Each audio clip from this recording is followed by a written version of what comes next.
നിങ്ങളൊന്ന് മനസ്സിലാക്കണം, വർഗീയത ആരിലാണ് ഉള്ളത്? ശ്രീനാരായണ പ്രസ്ഥാനം കേരളത്തെ എമ്പാടും ഇങ്ങനെ നിലനിൽക്കുന്നതുകൊണ്ടാണ്. ജാതിഭേദം മതദ്വേഷം ഏതുമില്ലാതെ സർവ്വതും സോദരത്തേന, ആ സോദര ചിന്ത എന്നും പ്രചരിപ്പിക്കുകയും പറയുകയും അത് പ്രായോഗിക തലത്തിൽ നടപ്പാക്കുകയും ചെയ്യുന്ന വിഭാഗമാണ് ഈഴവ സമുദായം, ശ്രീനാരായണ പ്രസ്ഥാനം.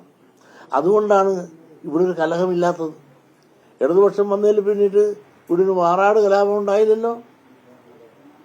അത് മുമ്പ് എന്തെല്ലാം കലാപം ഉണ്ടായി?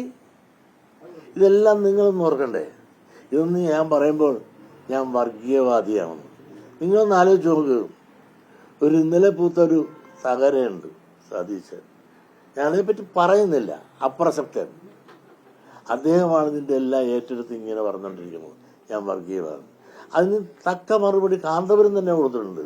കാന്തപുരം കൂടി യോഗത്തിലും തന്റെ സ്വസിദ്ധമായ വർഗീയത അവിടെ എനിക്കെതിരെ പറഞ്ഞപ്പോൾ കാന്തപുരം ശാസിച്ചു, പരസ്യമായി പറഞ്ഞു, ഈ വേദി രാഷ്ട്രീയക്കാർക്ക് പരസ്പരം അതൊക്കെ വർഗീയത പറയാനുള്ളതല്ല എന്ന് സതീശന് പരസ്യമായി അദ്ദേഹം താക്കീത് ചെയ്ത് പ്രസംഗിക്കുകയുണ്ടായി.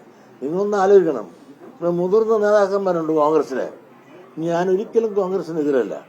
മുതിർന്ന AK ആന്റണി പറയട്ടെ ഞാൻ വർഗീയവാദിയാണെന്ന്, രമേശ് ചെന്നിത്തല പറയട്ടെ, അവരെല്ലാം എത്രയോ സീനിയറായി, ഇളയേക്കാൾ എത്രയോ സീനിയറായ ആളുകളാണ്, അവർ പറയട്ടെ ഞാൻ വർഗീയവാദിയാണെന്ന്.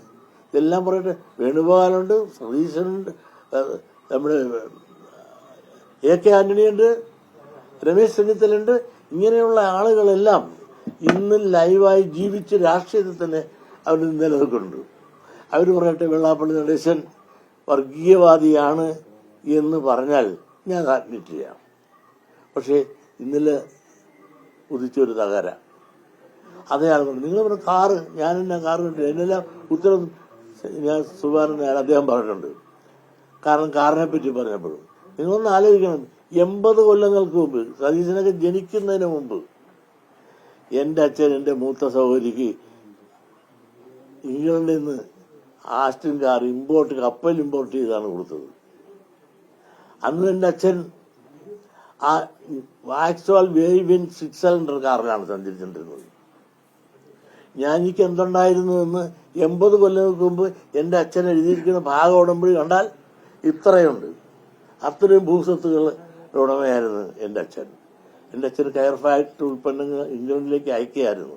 അതുകൊണ്ടാണ് അവിടെ നിന്ന് കപ്പലിൽ ഇത് ഇറക്കാൻ സാധിച്ചത്. പക്ഷേ ഈ പറയുന്ന ആളിന് എന്താസ്തി ഉണ്ടായത് രാഷ്ട്രീയത്തിൽ വരുന്നതിന് മുമ്പ്? ഒരാസ്തി ഉണ്ടാകാതെ ഇതെല്ലാം ഉണ്ടാക്കിയിട്ട് എന്നെ എന്തിന് നിരന്തരം വേട്ടയാടുകയാണ്. SNDP പ്രസ്ഥാനത്തിന് മാത്രം എതിരെയല്ല, ഈഴവർക്കെതിരെയല്ലേ എന്നും പ്രതികരിക്കുന്നത്. SNDP പ്രസ്ഥാനത്തെ തകർക്കുക, ഈഴവനെ തകർക്കുക, അതിനെ തളർത്തുക. ഈ മാന്യന്റെ ഉപ്പാപ്പം വിചാരിച്ചാലും SNDP യോഗത്തെ തകർക്കാനും തളർത്താനും ഇതിനു മുമ്പും പലരും വന്നിട്ടുണ്ട്. ഒന്നും സംഭവിച്ചിട്ടില്ല. ഇത് വളരെ അല്ലാതെ തളർന്നിട്ടില്ല. പിളർക്കാൻ ശ്രമിച്ചവരെല്ലാം സ്വയം പിളർന്നു പോയതല്ലാതെ ഇത് പിളർത്താൻ സാധിച്ചിട്ടില്ല.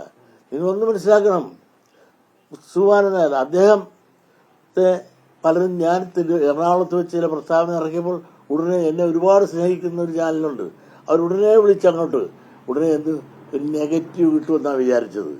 കിട്ടിയില്ല. അദ്ദേഹം നല്ലൊരു മറുപടി പറഞ്ഞു. ആ മറുപടി പറഞ്ഞപ്പോൾ എന്താണ്, ഈ കാലഘട്ടത്തിൽ യോജിപ്പ് അനിവാര്യമാണെന്ന്, ഇതുപോലുള്ള കാറിന്റെ കാര്യമെല്ലാം പറഞ്ഞ് ആക്ഷേപിക്കുന്നത് ശരിയല്ല എന്ന് ഉപദേശ രൂപത്തിൽ ആ മാന്യൻ പറഞ്ഞുവെങ്കിൽ കാലഘട്ടത്തിന്റെ ചിന്തയും ഭാവനയും എവിടെ എത്തുന്നു എന്നുള്ള തിരിച്ചറിവ് എങ്കിലും ഇവർക്കൊക്കെ ഉണ്ടായാൽ നല്ലത്.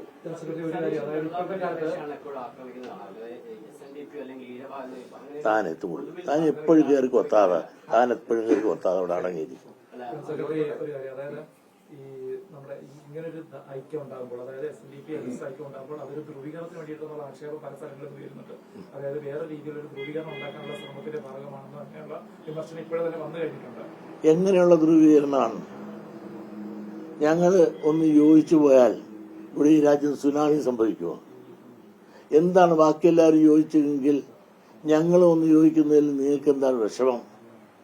യോജിക്കേണ്ടവർ യോജിക്കേണ്ട സമയത്ത് യോജിച്ചേ തീരൂ. അത് നിയതിയുടെ ഒരു നിയമമാണ്. കാലഘട്ടത്തെ ഇന്നത് സ്വീകരിക്കാൻ അതിന്റെ ഉൾവിളി ഇന്നുണ്ട് താനും. അതുകൊണ്ട് തന്നെയാണ് അദ്ദേഹത്തിന് അത് തോന്നാനും എനിക്കിങ്ങനെ തോന്നാനും സമൂഹം അത് രണ്ടു കൈയും നീട്ടി സ്വീകരിക്കുന്ന ഒരവസ്ഥയിലേക്ക് എത്തിയെങ്കിൽ അത് ജനം ആഗ്രഹിക്കുന്ന ഒന്നായി മാറി എന്നുള്ളത് കൊണ്ട് തന്നെ